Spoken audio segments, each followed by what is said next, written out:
السلام علیکم ورحمۃ اللہ وبرکاتہ۔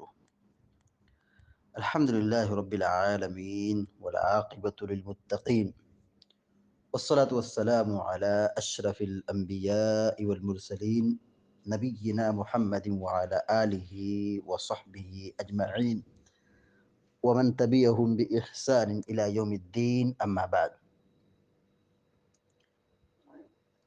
فعن عائشة رضی اللہ تعالی عنها قالت لما جئنا سرف حضت فقال النبي صلى الله عليه وسلم افعلي ما يفعل الحاج غير ألا تطوفي بالبيت حتى تطهري، متفق عليه في حديث طويل۔ بلوغ المرام من ادلت الاحکام کی حدیث نمبر 126 ابھی آپ کے سامنے پڑھی گئی ہے۔ ام المومنین حضرت عائشہ صدیقہ رضی اللہ تعالی عنہا بیان فرماتی ہیں، لما جئنا سریف، لما مانے جب، لما جب، جئنا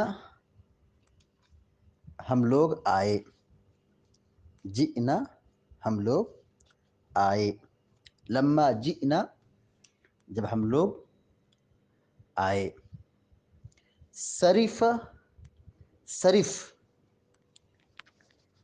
ایک جگہ کا نام ہے،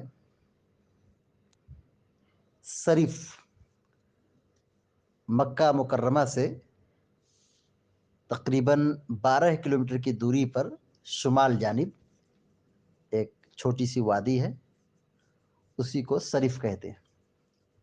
مقام سریف، وادی سریف مکہ سے 12 کلومیٹر کی دوری پر ہے، یعنی شمال جانب مدینہ کے راستے پر۔ تو مدینہ سے صحابہ کرام آ رہے تھے، عائشہ رضی اللہ تعالیٰ عنہا بھی تھیں، تو مقام سریف کا ان کا واقعہ ہے۔ اور سریف یہ وہی جگہ ہے جہاں پر اللہ کے نبی صلی اللہ علیہ وسلم نے میمونہ رضی اللہ تعالیٰ عنہ سے شادی کی۔ میمونہ ام المومنین میمونہ رضی اللہ تعالیٰ عنہ کی شادی اسی مقام سریف پر ہوئی تھی، اور اسی جگہ حضرت میمونہ رضی اللہ تعالیٰ عنہ کی وفات بھی ہوئی۔ تو ام المومنین حضرت میمونہ رضی اللہ تعالیٰ عنہ کی قبر اسی وادی سریف میں ہے۔ تو وادی سریف یا مقام سریف یہ مکہ مکرمہ سے شمال جانب مدینہ کے راستے پہ تقریباً 12 کلومیٹر کی دوری پر واقع ہے۔ حضرت عائشہ صدیقہ رضی اللہ تعالیٰ عنہ کہتی ہیں کہ لما جئنا سریف، جب ہم لوگ مقام سریف آئے یعنی پہنچے، کہتی ہیں حضت، مجھے حیض آ گیا، حضت مجھے حیض آ گیا، ماہواری کا خون آ گیا، حیض تو میں حائضہ ہو گئی، یعنی مجھے حیض کا خون آ گیا۔ فقال النبی صلی اللہ علیہ وسلم، تو اللہ کے نبی صلی اللہ علیہ وسلم نے کہا، چونکہ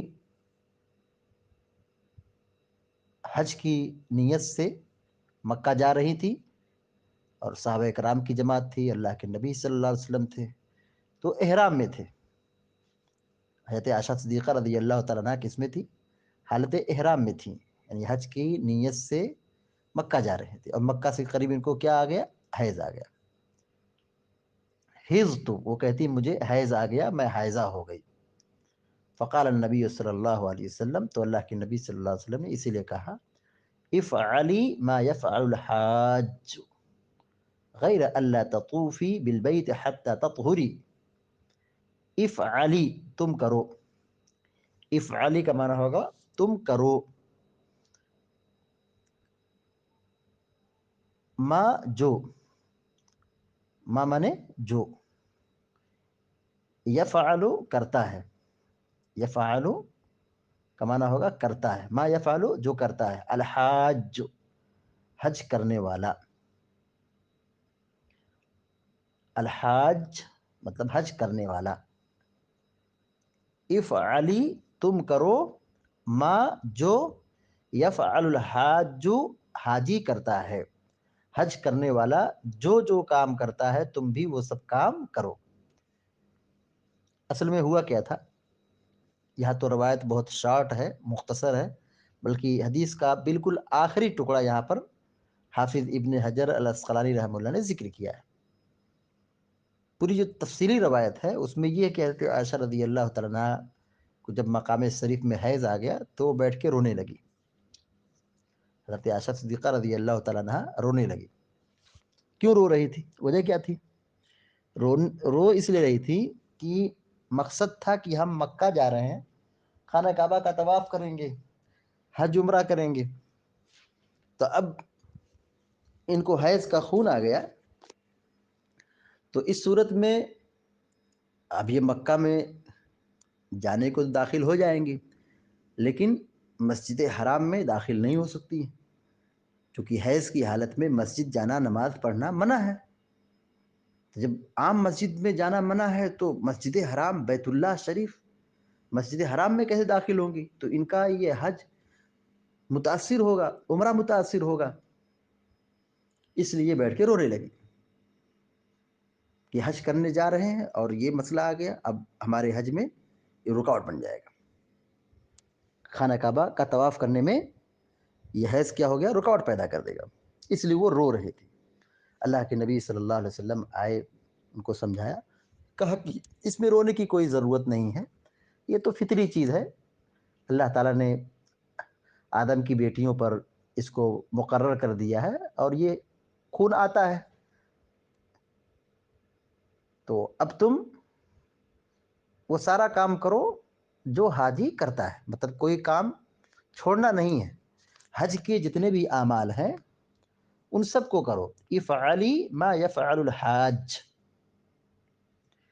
تم کرو وہی جو حاجی کرتا ہے، یعنی حاجی جو جو عمل کرتا ہے وہی تم بھی کرو، یعنی تمہارے لیے کوئی رکاوٹ نہیں، حج کے اعمال میں یہ حیض رکاوٹ نہیں ہے، حاجی جو جو کام کرتا ہے کرو، عرفہ کا قیام ہو، مزدلفہ کا قیام ہو، منی کا قیام ہو، کنکری مارنا ہو، قربانی کرنا ہو، بال کاٹنا ہو، حج کے جتنے بھی اعمال ہیں سب کرو، افعلی ما یفعل الحاج، تم کرو جو حاجی کرتا ہے، یعنی کوئی رکاوٹ نہیں ہے،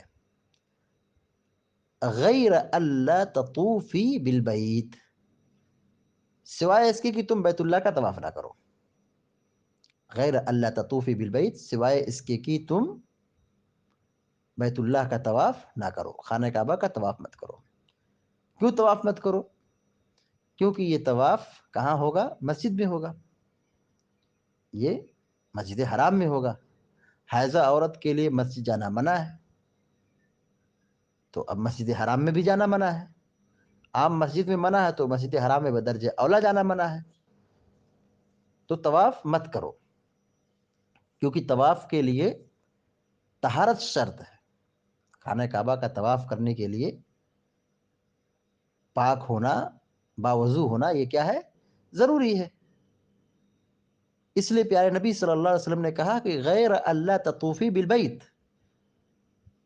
البتہ خانہ کعبہ کا طواف مت کرو، سوائے اس کے کہ تم بیت اللہ کا طواف مت کرو،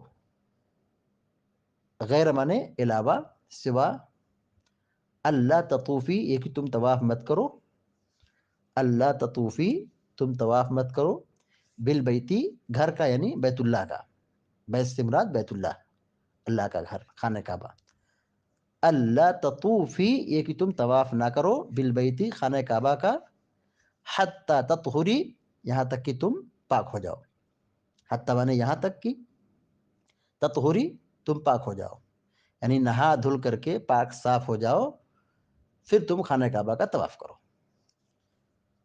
متفقن علیہ، بخاری و مسلم کی یہ صحیح روایت ہے، فی حدیث طویل، حافظ ابن حجر اسقلانی رحمہ اللہ کہتے ہیں کہ یہ لمبی روایت ہے، فی حدیث طویل، لمبی حدیث میں، لمبی روایت میں، یعنی یہاں ایک لمبی روایت ہے لیکن یہاں پر مختصر ذکر کیا گیا ہے، حافظ ابن حجر رحمہ اللہ کا یہ اسلوب ہے کہ وہ باب سے متعلق روایت کو ذکر کرتے ہیں اور لمبی روایت کو حذف کر دیتے ہیں، لمبی روایت کو ذکر نہیں کرتے ہیں، باب سے متعلق، موضوع سے متعلق جو حدیث ہوتی ہے وہی ٹکڑا ذکر کر دیتے ہیں، اور پھر وہاں اشارہ کرتے ہیں فی حدیث طویل، جیسا کہ اس سے پہلے بھی کئی مرتبہ ایسی روایت گزر چکی ہے۔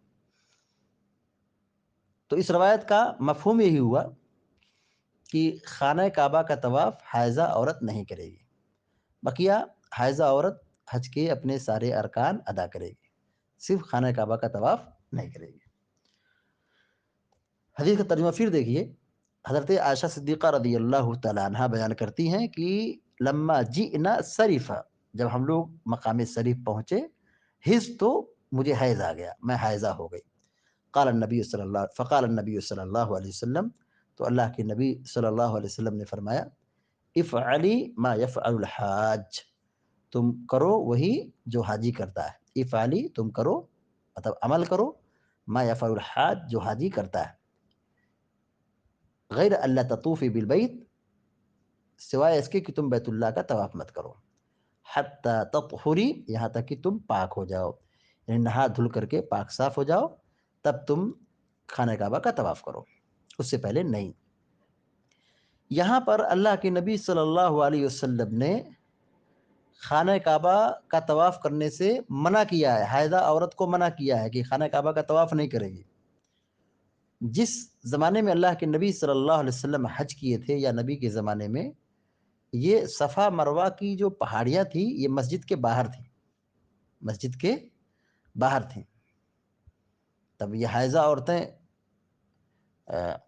خانہ کعبہ یہ صفا مروہ کی صحیح کر لیتی تھی، حائضہ عورتیں صفا مروہ کی صحیح کر لیتی تھی، لیکن اب چونکہ مسجد حرام کی توسیع ہو گئی اور یہ صفا مروہ مسجد کے اندر داخل ہو گئی، جو لوگ وہاں گئے ہوں گے حج عمرہ کرنے کے لیے وہ جانتے ہیں اچھی طریقے سے کہ صفا مروہ جو دونوں پہاڑیاں ہیں یہ بلڈنگ کے اندر ہے، پہلے کہاں پہ تھی؟ مسجد کے بالکل باہر تھی، یعنی میدان تھا، میدان میں یہ صفا مروہ پہاڑی تھی، لیکن اب یہ کیا ہے؟ صفا مروہ کی پہاڑی کس میں ہے؟ یہ پہاڑی مسجد حرام کی بلڈنگ میں ہے، صفا مروہ بالکل اندر ہو چکا ہے۔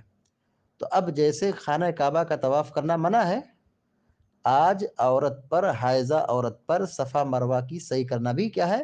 منع ہے، حرام ہے۔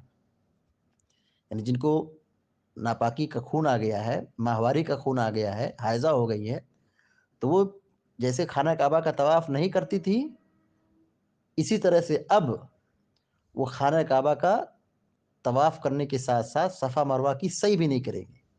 کیوں نہیں کریں گی؟ اس لیے کہ صفا مروہ کی جو صحیح ہے، اس کا جو سرکل ہے، انڈر گراؤنڈ جو ہے جگہ ہے، یہ سب عمارت کے اندر ہے، مسجد کے اندر ہے، مسجد حرام کے اندر ہے۔ تو اب مسجد میں عورت کا ناپاکی کی حالت میں جانا منع ہے، تو خانہ کعبہ کا جیسے طواف کرنا منع ہے، ایسے ہی صفا مروہ کی صحیح کرنا بھی آج کیا ہے؟ منع ہے۔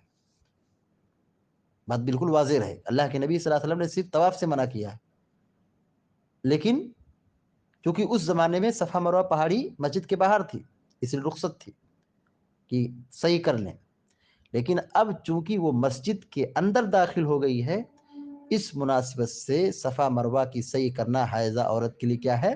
منع ہو جائے گا۔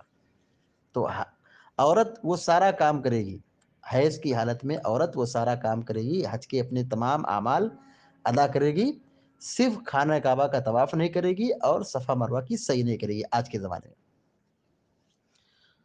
اس حدیث سے جو باتیں معلوم ہوئی، نمبر 1، حائضہ عورت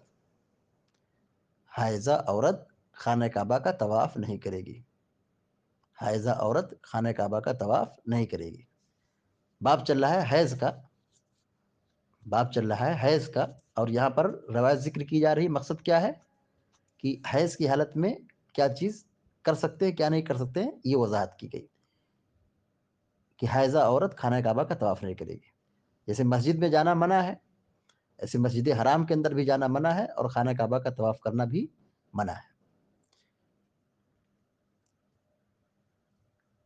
دوسری بات یہ معلوم ہوئی کہ حج کے اعمال کے لیے طہارت شرط نہیں ہے. حج کے اعمال کے لیے طہارت یہ کیا ہے؟ شرط نہیں.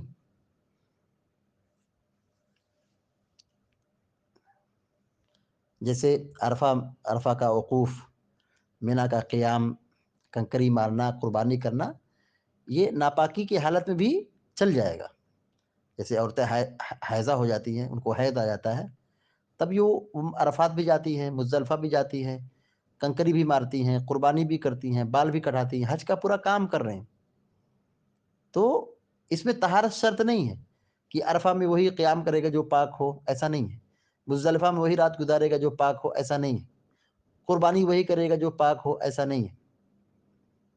حج کے اعمال کے لیے طہارت کا شرط ہونا ایسا نہیں ہے. جیسے عرفہ کا قیام، مینا کا قیام، مزدلفہ کا قیام، کنکری مارنا، قربانی کرنا، بال بنانا، ان سب چیزوں کے لیے طہارت کا ہونا ضروری نہیں ہے. البتہ طواف کے لیے طہارت کا ہونا شرط ہے. طواف کے لیے، صفا مروہ کی سعی کے لیے عورت کا پاک ہونا کیا ہے؟ شرط ہے. اور علماء یہ کہتے ہیں کہ خانہ کعبہ کا طواف کے لیے وضو کا ہونا ضروری ہے. وضو کا ہونا ضروری ہے، لیکن صفا مروہ کی سعی کے لیے وضو کا ہونا ضروری نہیں ہے. با وضو ہونا ضروری، اگر وضو ہے تو اچھی بات ہے، لیکن با وضو ہونا یہ ضروری نہیں ہے. تیسری بات یہ معلوم ہوئی کہ نبی کریم صلی اللہ علیہ وسلم بشر تھے. نبی کریم صلی اللہ علیہ وسلم کیا تھے؟ انسان تھے. حضرت عائشہ صدیقہ رضی اللہ تعالیٰ عنہ کون ہے؟ اللہ کے نبی صلی اللہ علیہ وسلم کی چہیتی بیوی ہے. نبی کریم صلی اللہ علیہ وسلم کا شادی کرنا، بیوی رکھنا، بال بچے کا ہونا، یہ سب بشر ہونے، انسان ہونے کی دلیلوں میں سے ہے. اس روایت سے ایک بات یہ بھی معلوم ہوتی ہے کہ خانہ کعبہ کا طواف کرنا جیسے منع ہے حائضہ عورت کے لیے، آج کے زمانے میں حائضہ عورت کے لیے بھی منع ہے کہ وہ صفا مروہ کی سعی کرے، کیونکہ یہ دونوں اب مسجد کے اندر شامل ہو گئے. پہلے مسجد کے باہر تھے، اب مسجد کے اندر ہو گئے. روایت کا ما حاصل اور خلاصہ اور نچوڑ یہی نکلا کہ حیض کی حالت میں خانہ کعبہ کا طواف کرنا عورت کے لیے منع ہے. اب جب اس کا حیض بند ہو جائے گا، عورت پاک صاف ہو جائے گی، تب وہ کیا کرے گی؟ خانہ کعبہ کا طواف کرے گی. اللہ تعالیٰ سے دعا کہ اللہ تعالیٰ ہم سب کو، آپ سب کو نیک عمل کی توفیق عطا فرمائے. امین یا رب العالمین. اقول قولی هذا واستغفر الله لي ولكم ولسائر المسلمين فاستغفروه انه الغفور الرحیم. وصلی اللہ علی نبینا محمد وسلم تسلیما کثیرا. والسلام علیکم ورحمۃ اللہ وبرکاتہ.